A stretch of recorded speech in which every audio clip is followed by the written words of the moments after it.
Hi, welcome to this tutorial.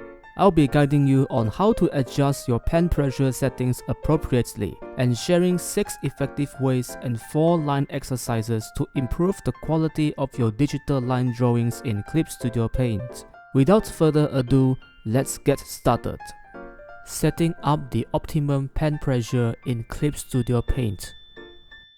You can either adjust the pen pressure universally for all the subtools or selectively for each subtool. For universal adjusting, go to File and click Pen Pressure Settings. For selectively adjusting, click this icon in your subtool property and tick the first box to activate pressure. Now let's look at the universal setting for the pressure graph. You should see a linear graph at a constant rate. If you can't, click Reset to Default. The default setting works well for most average people, including myself. However, if you are a person who draws harder than average people, you may find the default setting makes it easy to draw thick lines, but challenging to draw thin lines. Or, if you are a person who draws lighter than average people, you may find it the opposite way. In such cases, you can let Clip Studio Paint to auto-adjust the optimum pressure setting for you by drawing intentionally with a variety of pen pressure on the canvas. But this method can be subjective, as some people don't find it helpful. I recommend adjusting the pen pressure in a mild way. Click on Adjusted Setting. If you draw harder than average people, click Stronger to reduce the output pressure. If you draw lighter than average people, click Lighter to increase the output pressure. You can click multiple times to stack up the effect, or click the reverse function to undo the adjustment. You can also adjust the pen pressure manually. Long story short, the appropriate way to adjust is to ensure a smooth C curve, so that the line thickness don't change abruptly while you are drawing. To remove a control point, hold and drag it out of the box, or click Reset to Default. Once you are done adjusting, click Check Adjusted Setting and select Done. You can test out the adjusted setting by drawing on a canvas, and if you are not satisfied, you can always come back to readjust the settings. Now, let's look at the selective pressure setting for these subtools. Each of these subtools has its own pressure setting. This pressure graph works the same way like the one in universal setting. You generally don't need to readjust the pen pressure here, since you've already done that in the universal setting, unless you want a different pen pressure setting specifically for this subtool. One crucial thing to note is the minimum value setting. Essentially, this determines the minimum thickness of your lines. If you set it to 50, you won't be able to draw thin lines, because the minimum value starts at 50.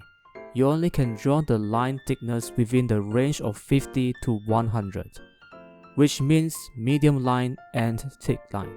If you increase the value to 100, you won't be able to draw any variety in line thickness. Basically no pen pressure, because the minimum value starts and ends at 100. Keep the minimum value to 0 if you want to draw a full range of line thickness in your artwork. However, some artists find the default settings not to their liking, because the lines tend to taper too easily at the ends as they draw. In such cases, you can increase the minimum value of line thickness to avoid the lines getting too thin.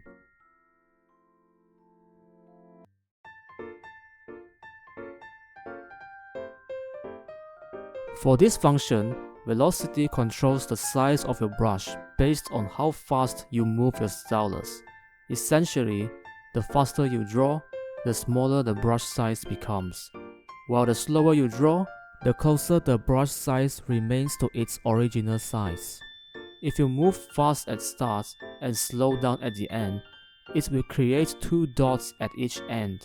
This function operates more like a texture brush and is employed to imitate real ink pens in your digital drawing. The random function also works similarly like a texture brush. You don't need to activate these functions unless you want a specific type of drawing style. 6 ways to improve your line quality.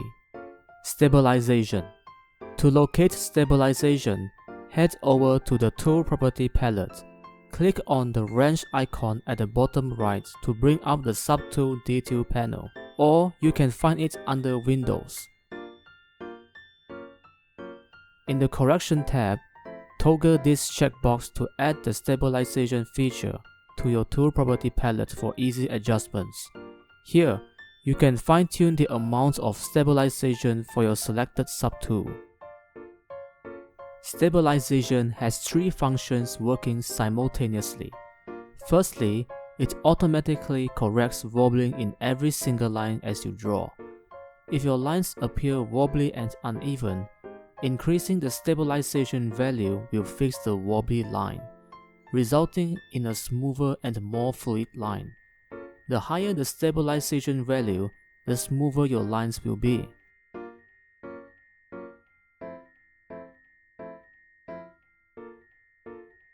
Secondly, stabilization makes it easy to draw tapered lines. The higher your stabilization value, the longer and more tapered lines you can achieve.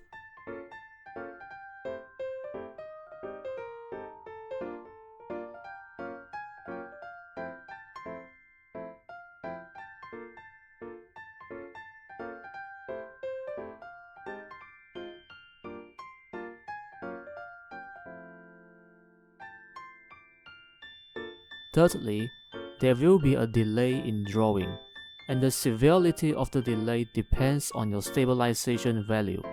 The higher the value, the more delay you will experience.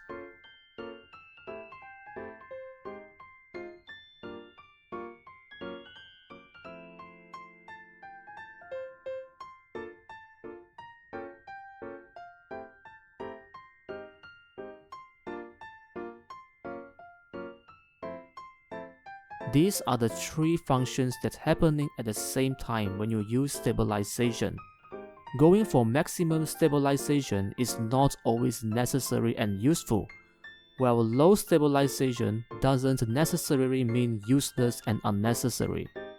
In low stabilization, you get to draw wobbly line easier, and there is almost no delay in this state. This is particularly beneficial when illustrating natural environments like rocks, trees, and textures. A touch of irregularity can add a more natural feel to your work in such cases.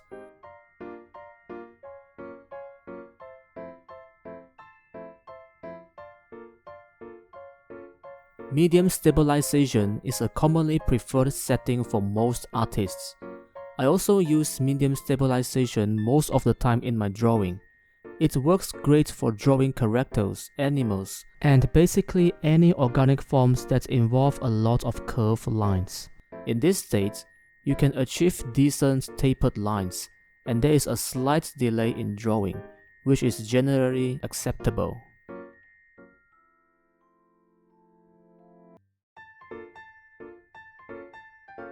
High stabilization, despite offering excellent stability, is not commonly utilized due to its challenging control. This mode generally encourages a slower drawing pace, providing greater precision in tracing and allowing for better control over line weight variation. However, it is essential that your initial sketch is reasonably presentable for optimal results.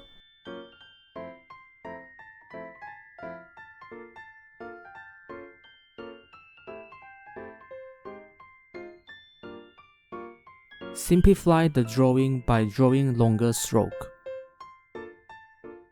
One of the most common mistakes that beginners often make is struggling to create long, smooth lines. Instead, they end up with short, scratchy lines that overcomplicate the drawing. While it's possible to achieve good results with multiple short strokes, it can negatively impact the drawing flow, requiring you to go back and forth countless times. Mastering the ability to draw longer strokes is not only more efficient, but also saves a significant amount of time when completing a drawing.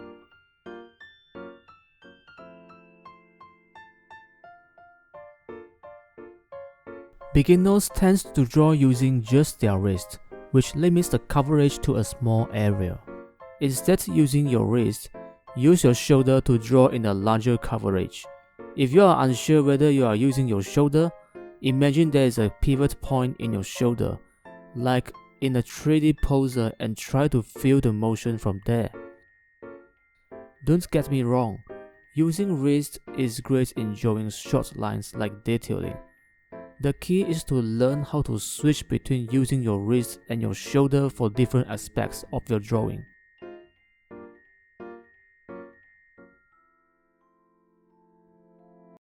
Rotate the canvas to draw at a comfortable angle. Press R to rotate or select Rotate subtool from Move tool. Not every angle of the line we draw feels natural. It can be challenging to draw at certain angles, as it may go against the natural movement of our wrist and shoulder. Rotating the canvas allows you to find a more comfortable angle for drawing, and sometimes even to visualize things better in a different angle. Draw the next line before the end point. This is essentially for final inking stage. When you want to connect the lines nicely, instead of drawing the next line from the most end point, you can move a little backwards to have a better transition to connect the next line smoothly.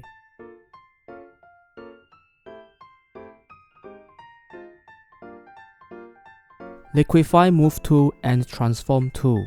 You can adjust the curvature and direction of line by using Liquify Move tool. You can also use Lasso tool to select the lines first. Then, use Transform tool to rotate or drag the lines. Or, you can go to the Edit menu and use Mesh Transformation to adjust the curvature. Line weight. Alright, this is the most important one, and it is a big topic. Typically, most people tend to think line weight is the same as line thickness, but it's actually a bit more than that. It involves shape, value, and age. In this tutorial, I will be focusing only on the shape, essentially the line thickness, because it plays the most crucial role in determining line weight for line art. There are 5 ways to control line thickness in Clip Studio Paint. The first way is by controlling your pen pressure. Pressing the stylus harder gives you thick lines, while pressing the stylus softer gives you thin lines.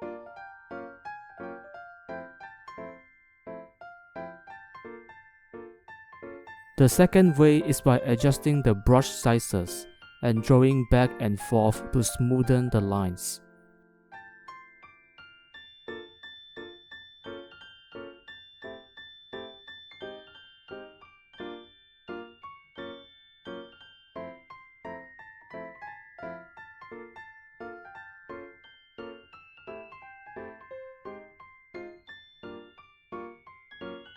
The third way is by erasing a thick line to get a thinner one, or repeating drawing thinner lines to get a thicker line.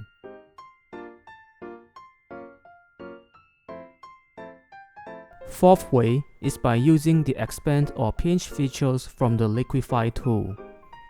Use pinch tool to narrow the line.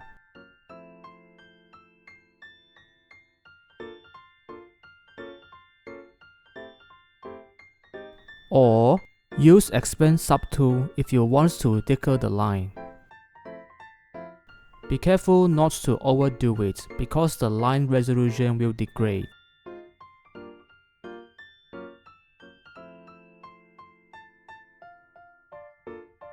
The fifth way is by far the most convenient and powerful way for adjusting line thickness in Clip Studio Paint, which is by using vector layer and correct line tool together. In vector layers, if you hold Ctrl key or using Object Subtool to select any of the lines, you can see multiple points created between each path. This lets you to adjust your line work countlessly without losing the resolution quality.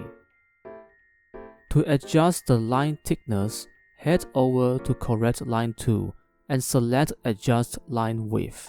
In the tool property, choose Thicken to make the lines thicker, or Narrow.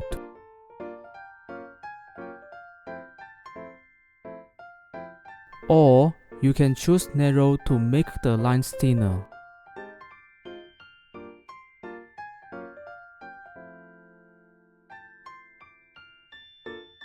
You can adjust the amplitude by hovering the slider or changing the value beside the slider.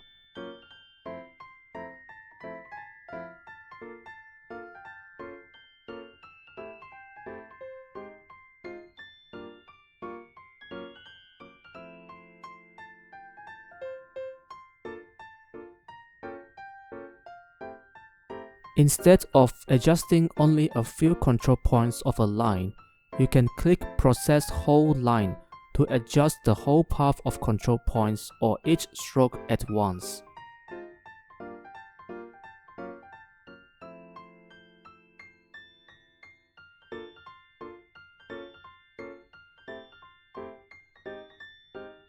Turn this function off if you want to adjust the line thickness transitioning smoothly, such as from thick line to medium line, or medium line to thin line.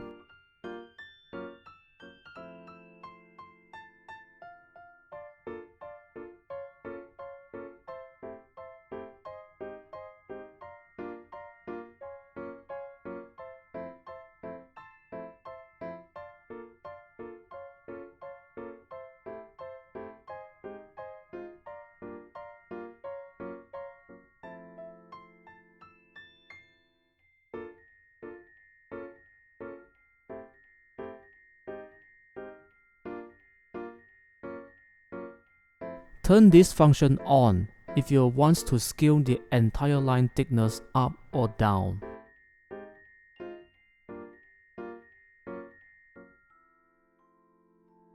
If you want to have more control over the line segmentation, select Control Point Subtool and choose Split Line to segment the part you want.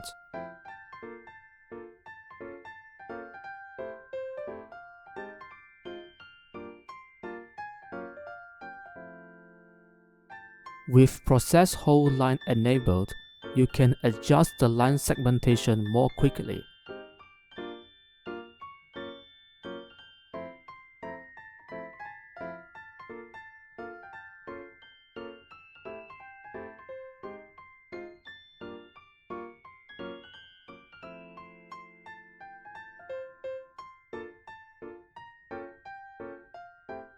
Furthermore, you can also utilize Redraw Vector Line Width subtool to adjust the line width seamlessly. This tool responds to pen pressure. Pressing harder thickens the line, while pressing softer narrows the line. If you enlarge or reduce your brush size, the overall line thickness will scale up or scale down on average accordingly.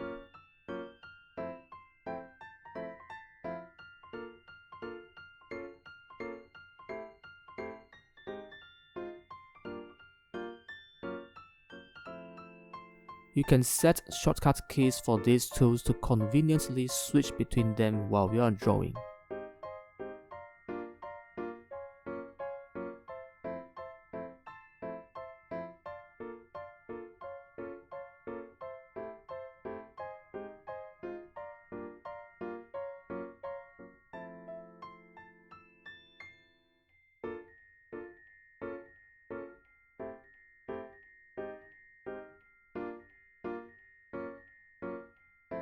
We can categorize line thickness into 4 types: medium line, thick line, thin line and broken or non-existent line.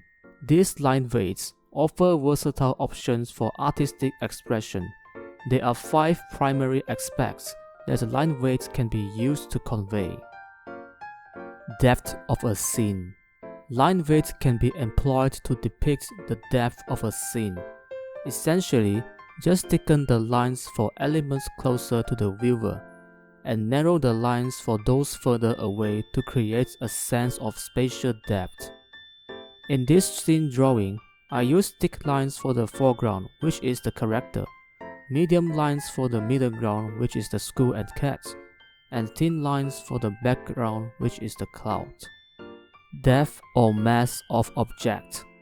If you want to convey the depth or mass of an object, consider transitioning line thickness from one type to another, such as from thick to thin line or vice versa. This tactic is commonly seen in comic or manga inkings. The transition of line thickness gives a sense of depth or mass to the drawing. Hierarchy of importance. You can use line weights to organize the importance of elements within a drawing. Use thick lines to outline the contour line of the most important subject in the scene, and use thinner lines for the less important ones. In this same drawing, I can choose to highlight either the character or the cat. You can also just highlight the character only if this is meant to be a figure drawing or character design. For this environment scene, I use thick lines to make the cat the most important focal point, and thin lines to make the clouds the least important. To further emphasize the focal point, you can also break the lines to separate the focal point from the rest. You can organize the importance of elements however you want to guide the viewer's attention. Light and shadow. Line weights can be utilized to convey a sense of light and shadow. If the light source comes from the right side, you can smoothly thicken the lines on the left to indicate the shadow. Conversely, you can use thinner lines or even break the line to suggest where the light is hitting. Emotion. You can use line weights to emphasize the emotion of a drawing. For example, in this drawing, if I want to emphasize the horror emotion, I can thicken all the lines together. As for this drawing, if I want to emphasize the peaceful feeling, I can make all the lines thinner. You can use line weights to express these 5 aspects in the same drawing. As you can see, there are a lot of combinations. The choice of which aspects to employ is entirely up to your artistic freedom. 4 line exercises to improve your line flow and quality. First exercise is to draw longer lines without zooming out the canvas. Learn to use your shoulder and feel the motion as you draw longer lines. The second exercise is to maintain your pen pressure. Some beginners tend to only draw taper lines all the time because they have a habit of moving their stylus away from the tablet earlier. This exercise is to train your hand not to move your stylus away from the tablet earlier, so that you can maintain the line thickness to the end. The third exercise is to draw line thickness transitioning between medium, thin, and thick line. It can be taper line from medium to thin or the opposite way, or it can start from medium to thin and back to medium again, and then continue to thick and end at thin. There are lots of combinations. The last exercise is to draw curves with different degrees of curvature. This exercise is a good warm-up to train your flexibility of hand movement. I personally find this exercise more helpful than repeating drawing circle with the same curvature, since it is less practical in actual drawing. I usually spend about 5 to 10 minutes on these exercises.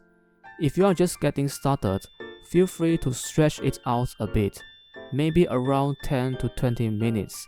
I don't recommend practicing for too long, as these exercises are meant to be just a warm-up for the real drawing. Alright, that wraps up this tutorial. I genuinely hope the tips I've shared are helpful for your artistic journey. If you are eager to see how I use lineweight in action, feel free to continue watching my time-lapse manga character drawing, where I demonstrate how I use Clip Studio Paint to bring a manga character to life. Thanks for watching.